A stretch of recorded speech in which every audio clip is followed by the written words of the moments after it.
Zarafat eləmə, qurbanım olum. Bu dünya zarafat meydanı deyil. Qarşı yerişi rahat yerişdir. Bu meydan köhlənat meydanı deyil. Ömrünü qar yiyib qış aparacaq. Xırmandan dənini quş aparacaq. Dünyadan əlini boş aparacaq. Zarafat gəlməsin sənə bu dünya.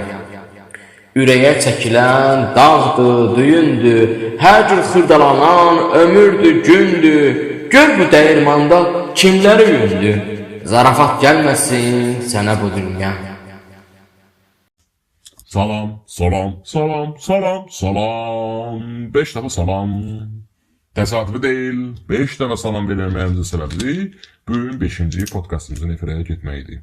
5-ci podkastımızı mən öz ifamda, öz səsim ilə Zəlimxan Yaqubun 26 may 1996-cı ildə yazdığı Zarafat eləmə, qurban olum şeirlə başladıq. Bu da təsadüfi deyil, bu şeir də təsadüfi deyil. Çünki bu podkastı mən YouTube'da yerləşdirdiyim vaxtdan 3-4 gün sonra 1 aprel olacaq, yəni Zarafat günü. Qısaca sizə 1 aprel tarixi haqqında məlumat verim və sonra keçək biz zarafatlara. Demək, 1564-cü ildə Fransa kralı 9 Charles yeni təqvimi 1 apreldən 1 yanvara keçmişdi. Yəni ki, onun kimi yeni həmişə qeyd olundu 1 apreldə. Artıq 1564-cü ildən sonra 9 Charles'ın qərarı ilə digər dövlətlər kimi 1 yanvardan keçilməyə başlanıldı.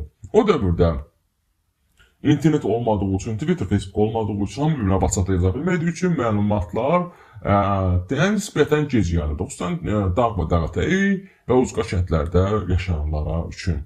Ona görə də hələ bu qərar verdikdən uzun müddət sonra bir neçə il boyu belə bəzi yerlərdə yeni il 1 yanvarda yox, 1 apreldə qeyd olunurdu. Hətta bəzi yerlərdə bunu müəyyən etsələr də protesto üçün, etiraz üçün öz yeni illərini 1 apreldə qeyd edirdilər ki, 1 yanvarda qeyd edilməsi onlara geridə qalmış kimi baxırdılar, axmaq kimi baxırdılar və onlara hədiyyələr verirdilər ki, siz axmaqlar hələ də qərardan bir xəbərsiniz və geridə qalmışsınız, axmaqsınız və 1 apreldə qeyd etdiyiniz üçün sizə hədiyyələr verirlər. Və bu 1 aprel Fransa tarixinə, sonra isə ətraf ölkələrə axmaqlar günü kimi düşdü. Mənim bugünkü podkastım isə zarafatlar yox, həddindən çox şit zarafatlar haqqındadır. Mənim ətrafımda tanıdığım dostlarımın içərisində qız demək ki, çox azdır, olubsa da bir neçə günlük, bir neçə aylıq olduqdan sonra mən həmin ətrafdan uzaqlaşmağa başlamışam. Hansı ki, bizim məhəllədən tanıdığımız yoldaşlar arasında da bir qız var idi ki, pessimist, sakit, dinməz bir qız idi. Evlənmək haqqında fikirləşmirdi, ailə həyatını qurmaq haqqında fikirləşmirdi, ciddi məsələ haqqında fikirləşmirdi, ciddi bir şey haqqında fikirləşmirdi, informatik barəsində isə fikirləşmirdi. Həmişə deyirdi ki, mənə nəyisə olacaq, yarımçıq qalacaq, yarımçıq qalmasın. Hal-hazırda onun 40-a yaxın yaşı var və ona hələ ki, heç bir şey olmuyor. Və həmişə deyir ki, mən hər hansı bir onkoloji xəstəlikdən əziyyət çəkəcəm və mən ailə həyatı qurmaq və yaxud ev almaq və yaxud ciddi bir işə girmək kimi planım yoxdur, onsuz da yarımçıq qalacaq.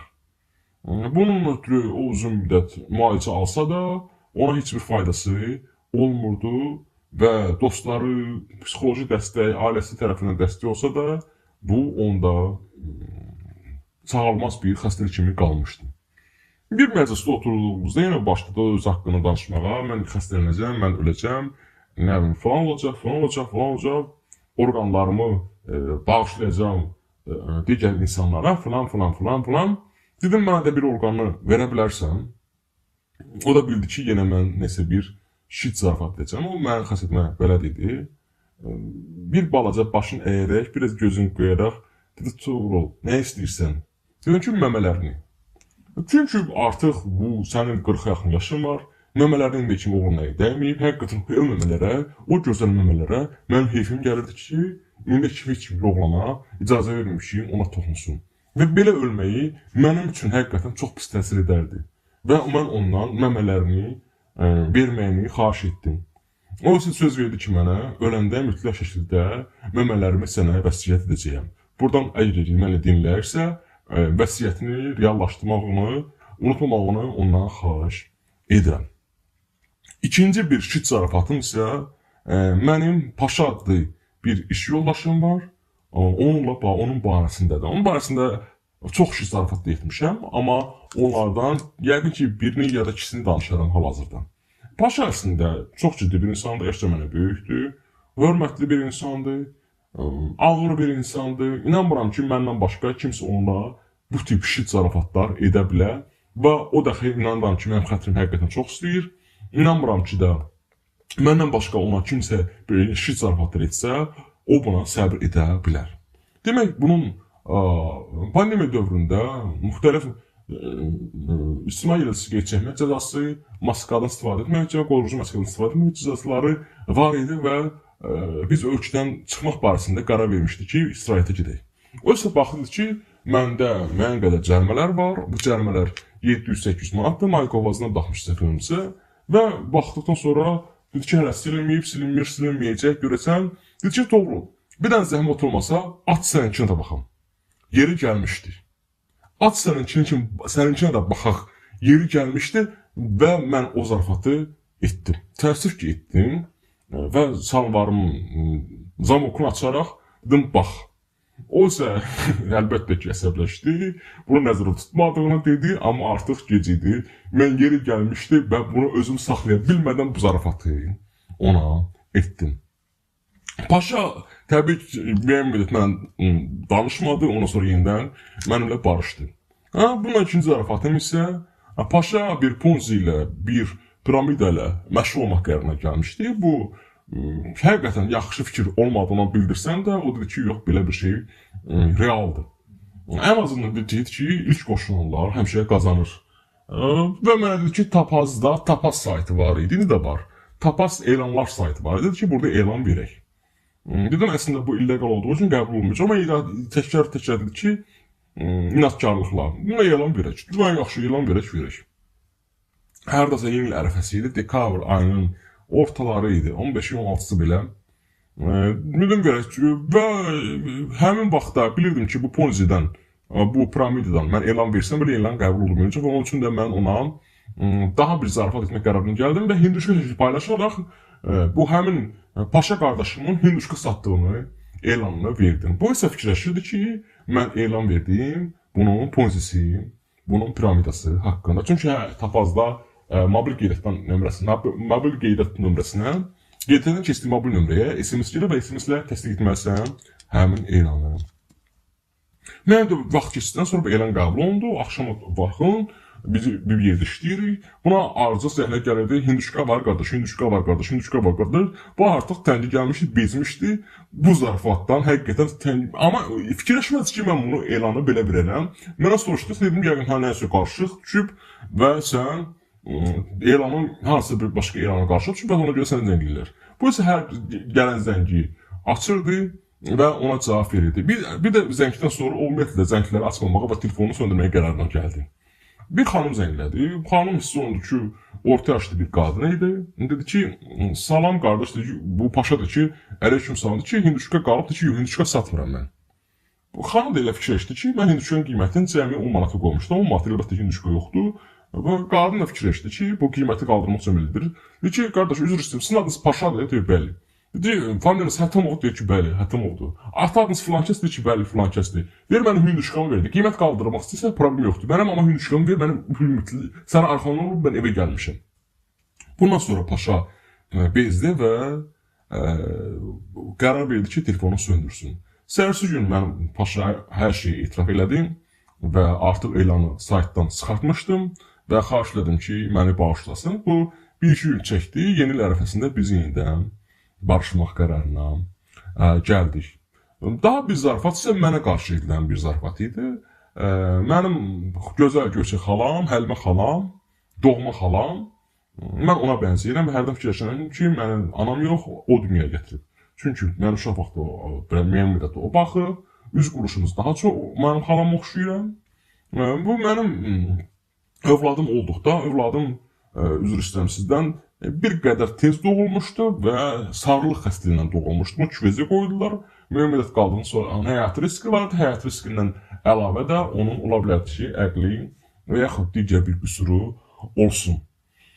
Yəni biz evə gətirdik uşağı, uşaq harasa bizdən 10-15 gün qaldıqdan sonra bunun sağlıq xəstəliyi daha da şiddətləndi və biz yenidən bunu küvezə qaytarıb qoymalı olduq və həkim dedi ki, yəni ola bilər ki, uşaq bu kritik həddə çatıb, uşaq tələf ola bilsin, rəhmətə gedə bilsin. Bütün hamı xəstəxanadaydı, mən artıq yorulmuşdum, evə gəldim, yorğun uzanmaq istəyəndə Həlimə xala yaxınlaşdı ki, Toğrul, narahat olma, sən də cavansan, yoldaşın da cavandır, ölər də, onsuz da çirkin uşaq idi, ona yaxşı da olar. Yəni bu həqiqətən Həlimə xala mənim xətrim çox istədiyi üçün, mən pis olmamağım üçün deyirdi, amma bu zarafat belə deyil, yəni bu ciddi bir deyirdi, amma həqiqətən bu çox pis fayda alandı. Şükür Allaha, övladım sağ-salamat, yenidən evə qayıtdı. Amma Həlimə xalanın mənə demək ki, onsa çirkin idi, rəhmətə gedər də, bundan yaxşısını düzəldərsiniz, bu həqiqətən həm məni güldürmüşdü, həm mənim keyfimi düzəltmişdi, həm də ki, məni fikirləşdirmişdi ki, xalam bunu demək istəmir. Əslində bilirdim ki, bunu demək istəmir. Sadəcə mən keyfimi düzəltmək üçün bunu demişdi. Demək iş yerində bir zarafat yox, yarı zarafat, yarı ciddi bir hadisə olub, onu danışmaq istəyirəm. Bir də Arif dayı var. Yaşı bizdən nisbətən çoxdur. Artıq yəqin ki, pensiyasına 5-6 il qalıb. Bizlə oturub durmağı sevməsə də məcburdur buna. Çünki biz bir yerdə işləyirik. Bizdə bir Firidun da var. Firidun müəyyən orqanlarında yırtıq olduğu üçün övladı dünyaya gəlmirdi. Və biz, mən buna əvvəl də qeyd eləmişəm ki, biz ezamla işləyirik. Adətən günün 10-15 günü, bir həftəsi müxtəlif yerdə ezam oluruq və yəni bizim gündəlik işə gəlib getməyimiz tələb olunmur bizdən. Amma həmin dövrlər yadıma gəlmir. İş yox idi ya, harasa bir təlimlər, məşqlər var idi. Biz bir yerdə 3-4 ay gündəlik işə gedib gəlməyə məcbur oldu. Həmin dövrdə isə Firidun dediyim kimi qrıjası yırtığı olan Firidun söhbət eləyirdi. Yeni evlənmişdi. Yeni deyəndə 1 ildən 2 ilə yaxın evlənmişdi. Və Arif dayı ona soruşdu ki, övlad yoxdur ki hələ. O da artıq 2 ay yaxın idi ki, Firidun Bakıda, məşqlərə görə qalırdı Bakıda. Həm də ki, müalicə olunurdu. Dedi ki, yox, olmur. Dedi ki, necə yəni olmur? Dedi ki, məndə qrıja var, müalicə etdirirəm, Bakıdayam, inşallah ki, olacaq. Firidun bu sözündən sonra Arif dayı dedi ki, mən sənə bir məsləhət verəcəm. Sən onda dəqiq uşağın olacaq. O da ki, nə məsləhət verirsən mənə Firidun dayı? Arif dayı, Firidun Arif dayı dedi. Arif dayısı dedi ki, sən Bakıda qalmaqla sənin uşağın heç vaxt olmayacaq. Sən nə qədər ki Bakıda qalırsan, səndən uşaq olması deyil. Burada hava yeri özünü müalicə etdirib pul tökmə. Sən onun uşağın olmaq istəyirsənsə, sən qayıt kəndə öz həyat yoldaşının yanına. Bax, onda sənin uşağın mütləq ki olacaq. Nə qədər ki Bakıdasan, səndə uşaq olmayacaq. Bunu deyib güldükdən sonra həqiqətən də Arif dayının məsləhəti ilə o Bakıdan qaydanda öz kəndlərinə, elinin obasına onun övladı oldu. İnşallah sağ-salamat övladı var. Bizim qonşumuz var, Murtuz dayı. Bir də Əlifşid əmi. Bizdə həyət evləri, dediyim kimi, mən Bakının qəsəbələrindən birində yaşayıram. Bizdə həyət evləridir. Həyət evlərində isə Murtuz dayı yalancı bir kamera qoyub ki, oğrular girməsin. Bu Əlifşid əmi də kameranın onun qapısını çəkdiyi üçün polisə şahid edib ki, bu kişi evdə oturur, mənim evimin içinə baxır. Polis gəldi, bizim məhəllədə adətən qonşular bir-birinə şikayətlənmirlər, amma bu Əlifşid əmi çox qısqancdır, həmişə davadalaş çıxardır. Amma sizə deyim ki, o Əlifşid əminin yoldaşını mən yolda qaranlıq vaxtı görəndə səhvən çaşıb ona Əlifşid əmi bilib ona salam verir. Yəni ki, o qədər də gözəl görkək qadın olmasa da sevənin gözündə görkəkdir və fikirləşir ki, hamının yoldaşına baxmaq istəyir. Murtuz dayı andaman edirdi ki, qardaş, bu kamera göstərmir, bu kamera yalancıdır. Açdı göstərdi ki, bunun heç kabeli yoxdur, bu internetlə bağlanmır. Göstərmir, bu da dedi ki, yox, sən necə olur ki, sırf mənim qapıma yönləndirmişsən, sən mən evdən çıxan kimi kameranı düzəldir. Həqiqətən kamera güngür olduğu üçün qaydaya salırdı ki, həyəti göstərsin. Amma yəni, hamı bilirdi ki, bütün məhəllə bilirdi ki, artıq saxta kameradır bu, çəkmir. Bu da hər gün səliqəyə salanda bu görüb ki, bu bunun evinə tərəf verir. Amma yəni görmək üçün təsadüfən olub. Yəni isə Əlifzət bunu dirəndikdən sonra Murtuz dayı məcbur olub getdi, izahat yazdı və polisləri göstərdi. Polislər də arxan oldular ki, bu kamera saxtadır və göstərmir və əlbəttə ki, Murtuz dayı Əlifzət evinə və həyat yoldaşına baxmır. Bu 2-3 gün sonra yenidən bu Əlifzət gəlib dava dalaş eləyəndə isə Murtuz dayı çıxdı və həmin qarşısında öz ürək sözlərini dedi. Dedi ki, ay Əlifzət, bax mən o vaxt kazinolar legal olduğu vaxtda kazino işlətmişəm. Ondan sonra kazinolar bağlandıqdan sonra isə bar işlətmişəm. Bardan sonra isə taksi işləmişəm. O vaxt 2000-ci illərdə Azərbaycanın ən məşhur müğənnilərinin modellərini varlarının evinə, vəzifələrin evlərinə daşımışam. Amma dedi ki, bax Əlifzət, mən o kazinoda da, o barda da, o taksidə sən kimi fahişəsin hələ görməmişəm. Bu sözdən sonra Əlifzət dayı tutuldu, qaldı. Bundan sonra nə məhəllədə çox göründü, nə də ki, kiməsə öz həyat yoldaşını qısqanmağa başladı. Mənim bir zarafatım da olub, tələbəlik illərində Səfər adlı qrup yoldaşıma. Səfər adlı qrup yoldaşım çox səhv, təmiz, tərbiyəli bir oğlan idi. Amma bu adətən hər an Facebook profillərində 2012-13-cü illərdə Facebook profillərində bütün qızlara salam yazırdı və cavab gözləyirdi. Amma təbii ki də bunda o qədər uğurlu olmurdu bu münasibət qurmaq cəhdləri. Və biz 3 qrup yoldaşı, digər qrup yoldaşı, Samir, Səməd və mən qərara gəldik ki, bu səfərlə bir zarafat edək. O vaxt Facebookdan əvvəl çatlar dəbdə idi və çatlardan müxtəlif qız şəkilləri topladıq. Biri kök karışın, digəri arıq uzun, digərləri qarışın, arıq və belə bir neçə şəkil topladıq, 5-6 şəkil topladıq və Facebook profilinə yerləşdirdik və başladıq bu səfər dediyim oğlanla zarafat etməyə, üçümüz bildik bunu. Və adını da qoyduq Samirə Səmədzadə. Samir və Səmədin adları ilə qoyduq ki, belə yaddan çıxmasını heç birimiz unutmayaq. Müxtəlif dövrlərdə, məsələn, mən Ç hərflərinin, Ə hərfini düzgün yazıramsa da, digər qrup yoldaşlarım Samir və Səməd Səfərlə danışdıq, qız adı ilə danışdıqda, Ç əvəzinə 4 işarə qoyurdular, Ş əvəzinə W yazırdılar, bəzən Ş yerine C, H, S hərflərini yazırdılar, Ə hərfinin yerinə E, A hərfləri yazırdılar. Amma bu səfər o qədər saf təmiz uşaq idi ki, hərəmiz bir qızın şəklini göndərməyinə baxmayaraq, hərəmiz bir cür yazmağına baxmayaraq, bizim qız olduğumuza, Səmədzadən real qız olduğuna inanırdı. Və biz buna müxtəlif hərəkətlər etdirirdik. Məsəl üçün, dilinə kağız yapışdır və ora S hərfi yaz, dilini çıxart sürək, sal içəri.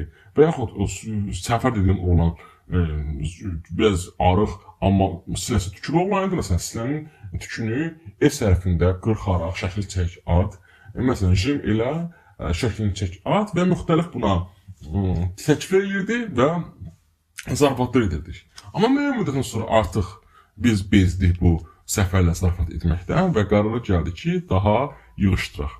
Amma bir gün oturduğumuz yerdə bir gördüm ki, Samir mənə zəng edir ki, doğru, biabır olmuşuq. Dedim, niyə? Dedi ki, bəs Səfər bizim Facebook profilimizə yazıb ki, bəs mən səninlə evlənmək qərarına gəlmişəm. Səfər Samirə Səmədza ilə evlənmək qərarına gəlib. Dedim ki, biz artıq bununla danışmalıyıq, söhbət eləməliyik ki, bu nə yerdədir? Yəni, bu düzdür, ya Samir sizə, ya bizə elçi gəlsələr, problem yoxdur. Səfər pis oğlan deyil. Yəni, elçi gəlsinlər. Amma mənim atam da, sənin atan da Səfərə verməyəcək. Yəni, bizi Səfərə verəsi deyil. İnanmıram ki, Səfərin atası, anası da gəlib bizi görsə, bizi alsın. Nə məni, nə də səni, nə də Səmədi. İnanmıram ki, istəyər, o zeybində gəlin, görməyin. Biz üçümüz də oturduq bu Səfərlə danışdıq. Səfər isə bizə inanmadı.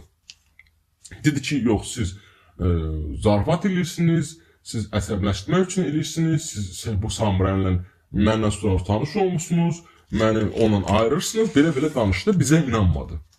Biz çox dərinə getmədik və qərar gəldi ki, bu səfəri həmin profildən bloklayaq, ya da profili bağlayaq, çıxaq gedək. O vaxt notebookum mənim həmişə açıq olurdu və o vaxt Facebook Messenger'ın bir ding səsi var idi. Gecə yatırdım, saat 2-3 olardı. Mən yatan vaxtı birdən mənə bir mesaj gəldi. Qubaht açdı mesaj ki, bir tanımayan bir profildən də atsam indi yadında deyil, amma yazan Səfər, çünki Səfərin öz profili artıq blokda idi. Səfər qollarım lezvayı kəsib və qan axır və deyir ki, Samirə Səmədzadə, xahiş edirəm mənlə barış, mənlə evlən, mən səni çox sevirəm. İndi biz üçümüz də oturduq, zəng elədik bir-birimizə, oturduq taksiyə, indi kimi olan bütün yazışmaları filan sübut eləmək üçün apardı Səfərin yanına. Səfərin qolundan qan axırdı, dərin kəsilməmişdi, amma qorxulmuş, amma dərə yarası olaraq onda istədiyimiz yarıqlardan biri hələ də qalır. Nəysə, göstərəndən sonra, andamanlayandan sonra o inandı ki, həqiqətən də Samirə Səmədzadə adlı qız yoxdur və bunu eləyən biz idik. Və bizdən xahiş etdi ki, bunu heç kimə deməyik. Biz orada artıq açılmış söhbət, etiraf etməli olduq ki, Səfər, qardaş, bunu qrupda səndən başqa hamı bilir. Ümumiyyətlə, illər keçdi, aylar ötdü, Samir də evləndi, Səməd də evləndi, mən də evləndim, amma bu Səfər adlı oğlan evlənmədi. Gündən bir gün soruşanda, dedi ki, mən hələ də Samirə Səmədzadəni sevirəm, onun üçün evlənmirəm. Təbii ki, bu zarafat idi, amma evlənməməyə səbəb kimi mənə o vaxt bunu demişdi. Şiş zarafatlar barəsində 1 aprelə görə hazırladığım podcast 5 bura qədər. Ümid edirəm, bəyəndiniz, sevdiniz. Xahiş edirəm, bəyənin, kanalıma abunə olun və indiyə kimi olan podkastlar barəsində şikayətlərinizi, iradlarınızı və yaxud gələcək podkastlar barəsində təkliflərinizi komment şəklində bildirin. Hələlik salamat qalın.